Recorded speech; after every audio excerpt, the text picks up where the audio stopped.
কবরের আযাব থেকে মুক্তির 8টি আমল। ফকি আবুল্লাইস রহিমুল্লাহ তাআলা বলেন, কবরের আযাব থেকে মুক্তি লাভ করিতে হইলে 4টি বিষয়ের উপর আমল করা এবং 4টি বিষয় থেকে বিরত থাকা জরুরি। যে বিষয়গুলোর উপর আমল করা জরুরি তা হইল নিম্নরূপ: 1 নাম্বার রীতিমতো নামাজ পড়া, 2 নাম্বার বেশি বেশি সদকা করা, 3 নাম্বার কোরআন তেলাওয়াত করা, 4 নাম্বার বেশি বেশি তাসবিহ পড়া। এই সমস্ত আমলগুলো কবর আলোকিত এবং প্রশস্ত করে।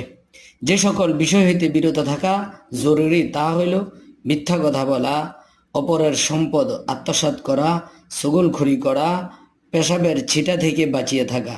হুজুর সাল্লাল্লাহু আলাইহি ওয়াসাল্লাম বলেছেন, যে পেশাবের ছিটা থেকে বাঁচিয়ে থাকো, কেননা অধিকাংশ কবরের আযাব পেশাবের ছিটার কারণেই হয়ে থাকে।